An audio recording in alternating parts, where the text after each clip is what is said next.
नमस्ते दोस्तों, सुप्रभात, Radhe Radhe, good morning and welcome to the channel. दोस्तों, जैसा आपने थंबनेल में देखा, हम जो है मॉडर्न हिस्ट्री का वन लाइनर सीरीज चला रहे हैं। ठीक है, मॉडर्न हिस्ट्री का वन लाइनर सीरीज चला रहे हैं, जिसमें जो है चैप्टर आज बंगाल पर अंग्रेजों का आधिपत्य चैप्टर होगा। तो आप इससे पहले भी मैंने 2 चैप्टर्स करा रखे हैं, तो आप उसको जाकर देख सकते हो। भारत में यूरोपियों का आगमन का 2 पार्ट में मैंने चैप्टर कंप्लीट कराया है वन लाइनर सीरीज से, तो आप उसको जाकर देख सकते हो। फिर आगे आप इस चैप्टर को देखो, अभी इस चैप्टर को देखो, फिर बाद में वो देख लेना।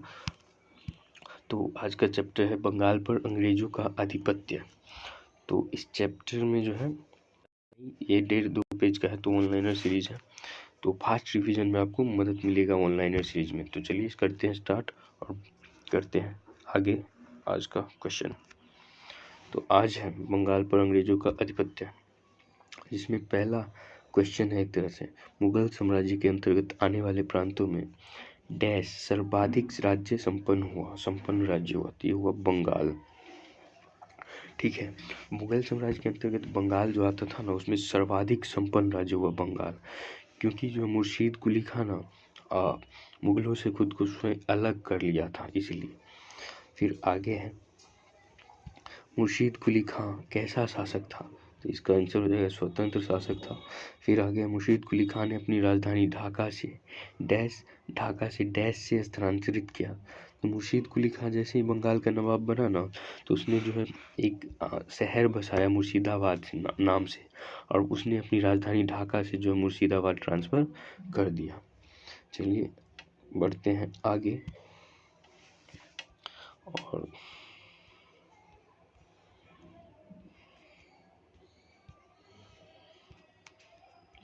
और आगे है, किसने इजारेदारी प्रथा का प्रारंभ किया, तो इसका आंसर हो जाएगा मुर्शीद कुली खां।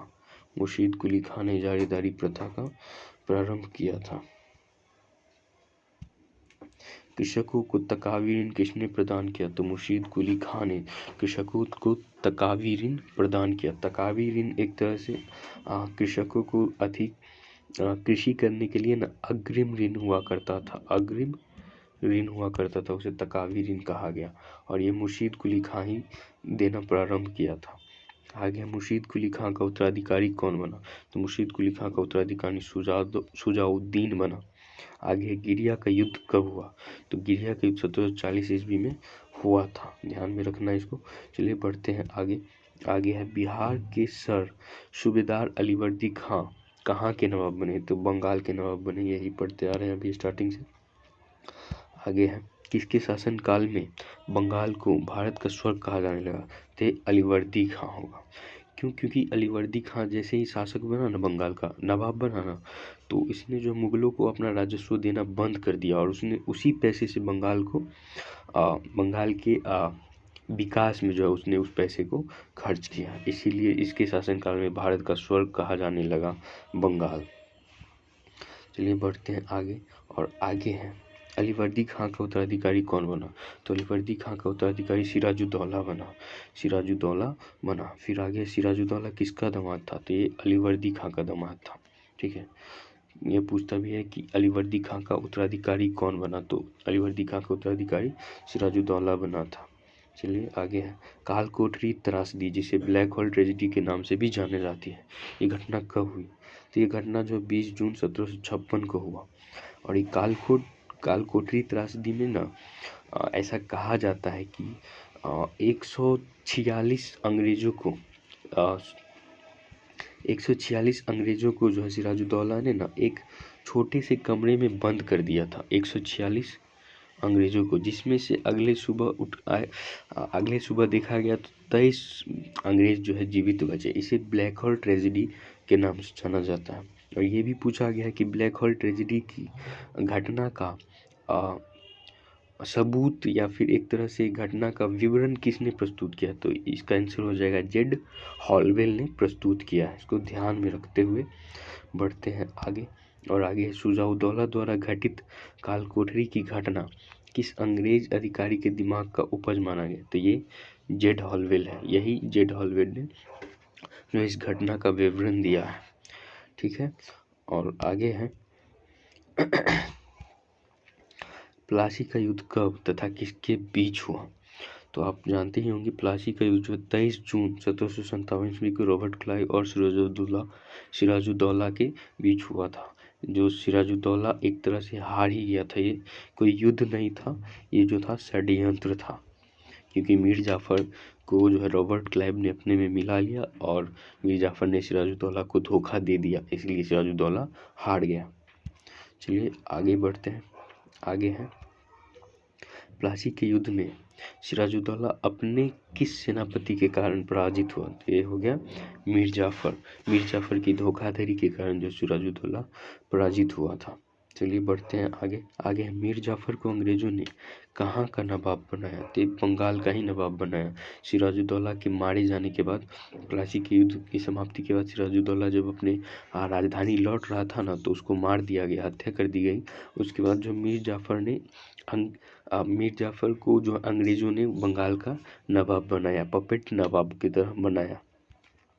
फिर आगे हो जाएगा प्लासी किस नदी के किनारे स्थित है? तो ये प्लासी जो है पश्चिम बंगाल में जो है भागीरथी नदी के किनारे स्थित है प्लासी का मैदान, इसको ध्यान में रखना है। फिर आगे है मीर मदान किस युद्ध में मारा गया? तो प्लासी युद्ध में मारा गया मीर मदान का मीर जाफ़र के अंतर्गत ही एक सेना टुकड़ी थी मीर मदान की, जो सिराजुद्दौला की तरफ से प्लासी युद्ध में लड़ रही थी, इसलिए जो मीर मदान मारा गया इस युद्ध में। फिर आगे है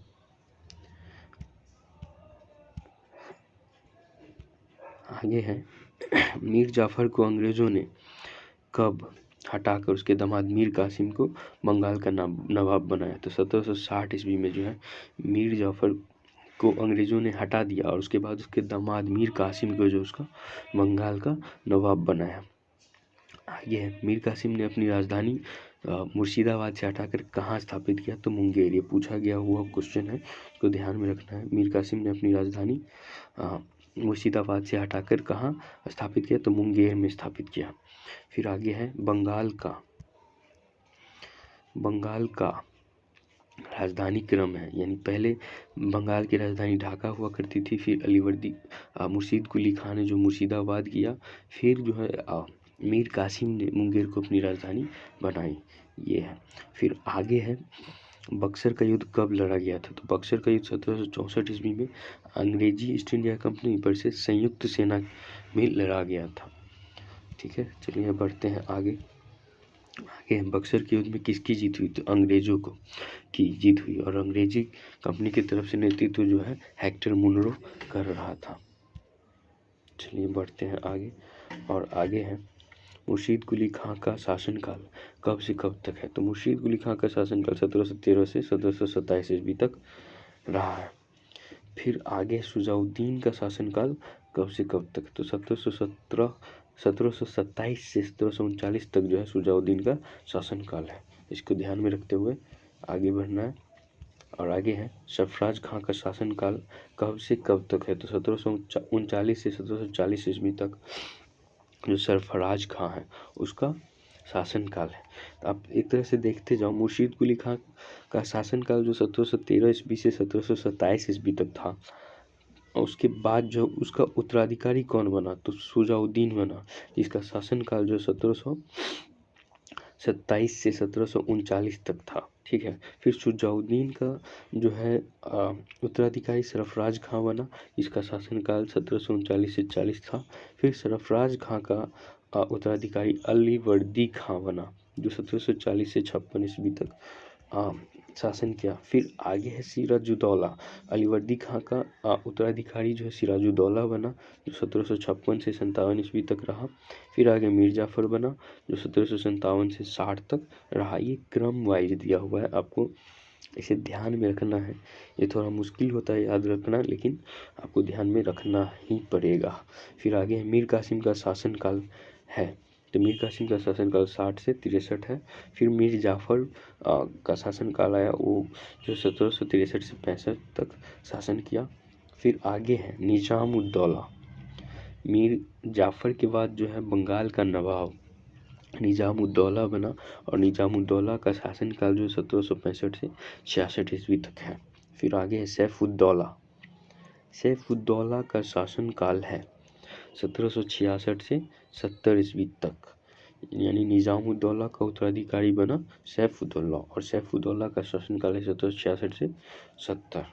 फिर आगे है मुबारक-उद-दौला का शासनकाल कब से कब तक है, तो मुबारक-उद-दौला का शासनकाल 1770 से 75 ईस्वी तक है। और इस तरह से अपना चैप्टर आज का होता है समाप्त। और फिर हम कल पढ़ेंगे अंग्रेजों का मैसूर के साथ संबंध। तो चलिए इस वीडियो को करते हैं समाप्त और चैप्टर अपना हो गया ख़त्म।